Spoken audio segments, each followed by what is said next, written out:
Bien, buenos días. Vamos a iniciar la clase de Ciencias Naturales para noveno grado. El tema a tratar el día de hoy es la teoría de la deriva continental. Esta teoría, pues, habla acerca de lo que es cómo se mueven los continentes en el transcurso del tiempo.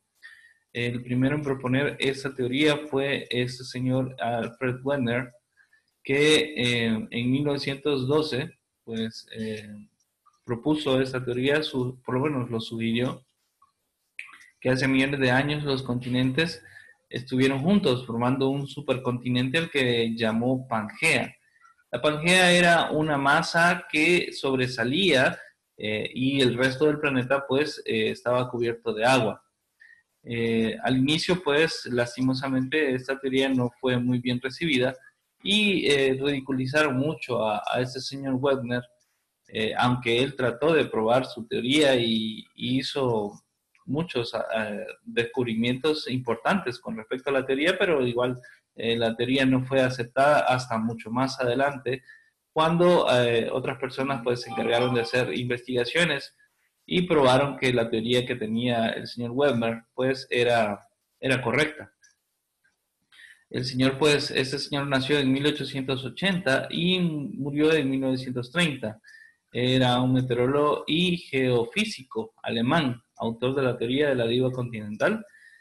Muchos científicos, como les decía, lo ridiculizaron a Wegener por sus ideas y realizó 3 expediciones, dice, a Groenlandia con fines meteorológicos y murió en la última.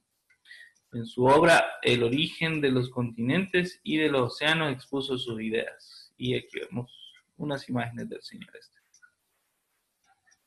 Bueno, esa era básicamente la teoría de Wegener. Decía que los continentes al inicio pues estuvieron unidos en un solo continente.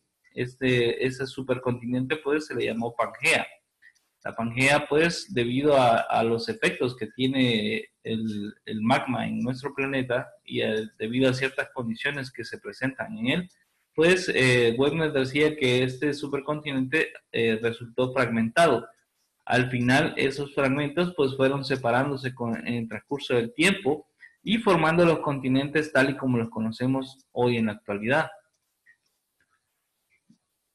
Cuando los continentes fueron desplazándose, pues hubo las grandes masas de agua, los rodearon y los separaron de uno de otro por grandes distancias, lo que imposibilitaba que los organismos que vivían en esta zona pues pudieran acercarse a esta misma de acá, dando lugar a dos tipos o sea, dando lugar a que los organismos vivos de esta zona de los continentes, pues, evolucionaran de forma diferente a los organismos que están en la otra parte del nuevo continente, que sería la parte de América, y pues los continentes de Europa, y Asia y Oceanía, y todos estos que vemos acá, pues se quedaron un poco cerca, y las especies evolucionaron de forma más similar. Ahora, pero ¿por qué se decía este señor que esto sucedió? ¿Cuáles eran las pruebas? Vamos a ver un poquito más adelante. Primero un poquito de teoría acerca de esta teoría. Vamos a ver, dice, según Wegener, hace unos 300 millones de años, de los actuales continentes habían estado unidos en una gran masa llamada Pangea. La Pangea se rompió dando lugar a otros nuevos continentes terrestres sujetos a un movimiento de deformación y deriva todavía que perdura, porque los continentes en la actualidad todavía se están moviendo. Hay algunos que se mueven a mayor velocidad, otros a menor, pero realmente es casi imperceptible porque son milímetros los que se mueven en un año. Entonces, realmente la distancia, el movimiento que presentan los continentes es difícilmente observable, pero sí se puede medir. Y aquí vemos un gráfico, un videito de cómo sucedió el movimiento. Si se fijan acá, los continentes, al juntar los continentes, pues encajan unos en otros, lo que apoyaba básicamente la teoría de lo que era Wegener.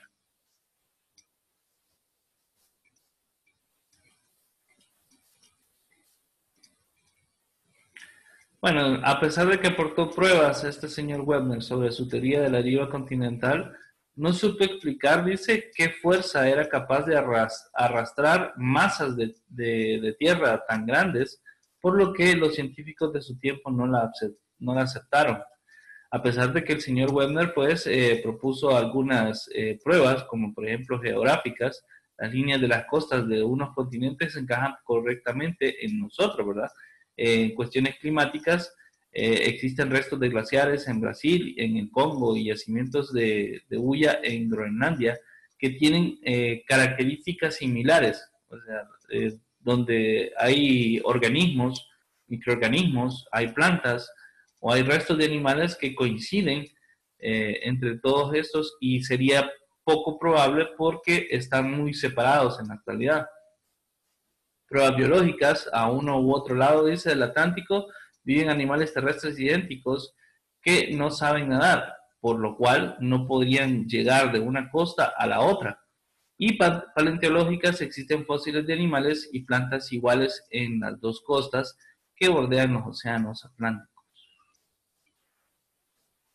Aquí un poquito más detallado, dice, Webner cuenta que tuvo esta idea al observar el mapa mundi, no encajaría en las costas de África y América del Sur, dice, como dos piezas en un puzzle. Si la acercamos, cerraran el océano Atlántico, como lo vemos acá.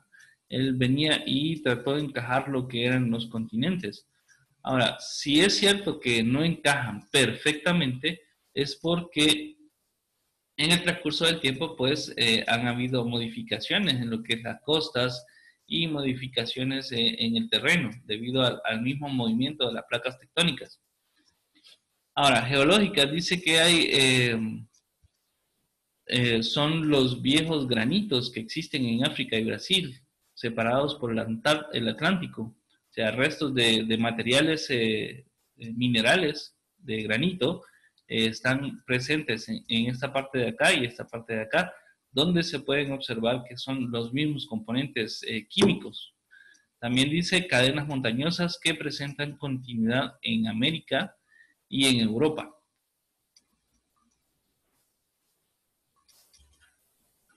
Ahora, por ejemplo, dice ya con cuestiones biológicas, por ejemplo, dice cómo podría explicarse la distribución actual de los restos fósiles del Cyanogactus y el Mesosaurus, son dos reptiles que pudieron haber cruzado el océano, que no pudieron haber cruzado el océano debido a que no pueden nadar.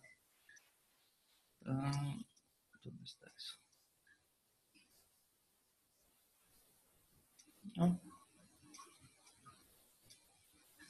aquí está. Bien, estos reptiles, pues es imposible de que hayan cruzado de esta zona acá, a menos de que en algún momento del tiempo estas partes de los continentes pues hubieran estado unidas entre sí. De esa manera pues pudo haber migración de una zona a la otra y de esa manera pues es posible que hayan habido estos mismos animales hayan estado en todo el continente, distribuidos entre todo el continente y por eso es que se han encontrado restos fósiles de los mismos en todas estas zonas que vemos acá mencionadas. Estos reptiles, como ven ustedes, pues les dificultaría mucho el hecho de nadar debido a que no poseen aletas ni ningún sistema especializado para el nado. Entonces, tuvo que haber un paso físico para que estos pudieran desplazarse por toda la parte de Europa, la India, Asia y América, también en África. Ahora, entonces, a pesar de todas estas pruebas, pues la verdad que nadie pudo, no pudo explicar a ese señor Webner cómo se daba el fenómeno este de que los continentes hubieran estado unidos una vez y que se fueran separando. Entonces, en 1960, varios investigadores completaron y corrigieron la teoría de la deriva continental de Webner y formularon la teoría de la tectónica de placas. La tectónica de placas explicaba cómo era que se podía dar ese fenómeno de que los continentes pues se fueran separando. Decía, esta teoría maneja que la parte sólida más externa de la Tierra, llamada litosfera, no es continua, sino que está dividida en grandes bloques o placas que se encajan entre sí como las piezas de un gigantesco rompecabezas y flotan sobre una capa de manto más densa y parcialmente fluida llamada astenosfera. Como lo vemos acá, esto sería entonces las placas tectónicas de nuestro planeta. De esta forma están divididas. Bueno, por lo menos aquí las que se pueden observar son las principales y las más grandes. Estas placas pues se ven fragmentadas por estas zonas que vemos acá y eso pues en algunos momentos hay placas que están chocando entre sí, otras que se están separando entre sí y otras que solo están pasando de lado, lo que ocasiona los diferentes fenómenos que conocemos como terremotos o volcanes, erupciones volcánicas, tsunamis, entre otros fenómenos que se pueden dar debido al movimiento de las placas tectónicas. Ahora, ¿pero por qué se mueven las placas tectónicas? Debido a las altas temperaturas, dice, los materiales de la parte más profunda del manto terrestre ascienden hasta que se enfríen lo suficiente como para descender de nuevo. Se establecen así unos ciclos de movimiento de los materiales del manto que se llaman corrientes convectivas o convección. No sé si ustedes han observado alguna vez cuando se está hirviendo alguna sustancia y se ven burbujas que salen del fondo. Entonces, eso mismo pasa con el magma de nuestro planeta. El material que está más caliente, que está más cercano al núcleo, que vemos acá, ese material más caliente pues tiende a subir a la superficie. Y cuando sube a la superficie pues se enfría. Al enfriarse se vuelve un poco más denso y vuelve a bajar hacia donde estaba la parte más cercana al núcleo. Entonces, eso se vuelve un ciclo y hace un movimiento cíclico, o sea, circular. Entonces, eso hace que se mueva, hay un movimiento constante en lo que es el manto y eso hace pues que las placas tectónicas se mantengan en constante movimiento debido a ese movimiento cíclico que vemos que se dibuja acá. Ese movimiento cíclico pues hace que éstas estén en constante movimiento y eso hace que ya sea que las placas se separen, choquen entre sí o pasen de lado. Ahora un poquito de teoría acerca de esta teoría. Dice que el que propuso esta teoría fue el señor Arthur Horman. La propuso en 1931, la teoría de las corrientes de convección del manto, que era lo que que les estaba explicando hace un momento. Dice este señor Holmes, que las corrientes de convección originadas por desintegración radiactiva del interior de la Tierra podrían separar los continentes y formar nuevos fondos oceánicos. Aquí los tres tipos de movimientos que les mencionaba, hay placas que se están separando, hay otras que están colisionando entre sí y hay otras que simplemente están pasando una a la par de la otra. Estas que vemos acá, generalmente ocasionan muchos temblores en lo que es la zona habitada de los continentes y cercanas a lo que son las fallas. Ahora, cuando se separan dos placas tectónicas, vemos acá, se produce un ascenso de materiales del interior de la Tierra que provocan erupciones volcánicas y con ello esta formación de grandes elevaciones submarinas llamadas dorsales oceánicos, que es esto que vemos acá. Cuando dos placas tectónicas se están separando, pues tiende a salir un poco de magma del interior del manto, lo que hace que se formen pequeñas, grandes cordilleras, pues no son pequeñas, son grandes cordilleras en el fondo oceánico. Algunas de estas cordilleras son tan grandes que pues logran llegar hasta la superficie formando lo que son islas o volcanes en el mar.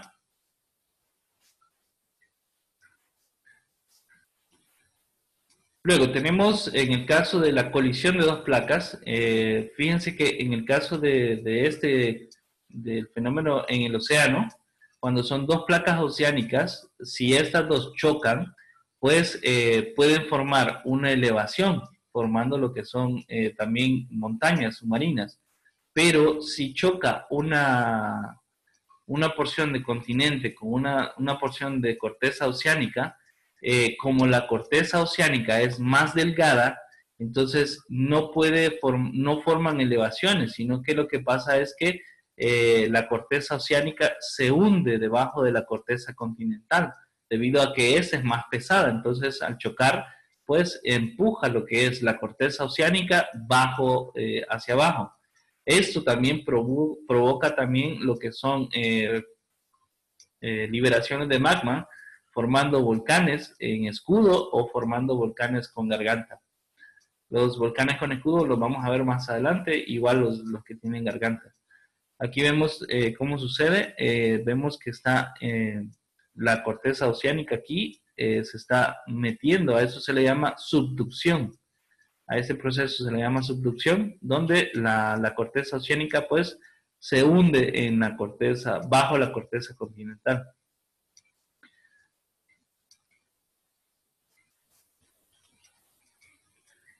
Bien, cuando las placas cuando las placas se deslizan una contra la otra, como en el caso de este caso, aquí tenemos una placa muy famosa que es la falla de San Andrés, que esta pues ha ocasionado bastantes problemas en la parte del San Francisco, donde se han dado bastantes terremotos, ocasionando casi la destrucción completa de esta ciudad. Dice que la falla de San Andrés en California es una fractura provocada por el desplazamiento de las placas en dirección opuesta. Este movimiento provoca fuertes terremotos como el que destruyó la ciudad de San Francisco en 1906, lo que les mencionaba anteriormente. Y aquí está una imagen de lo que es la falla de San Andrés. Es una falla bastante grande y tiene mucha profundidad. Dice que esta falla alcanza los 15 kilómetros de profundidad y tiene aproximadamente 20 millones de años de antigüedad. ¿Preguntas, muchachos?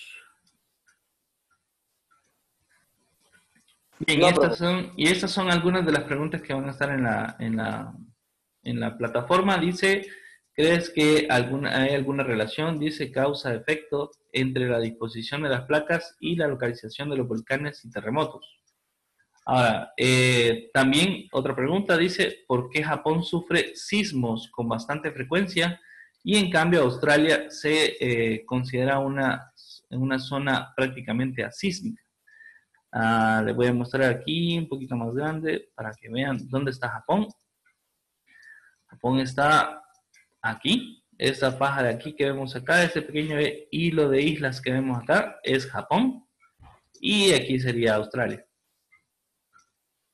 Entonces, ¿por qué creen ustedes que en esta zona de acá se dan más terremotos que en esta zona de acá?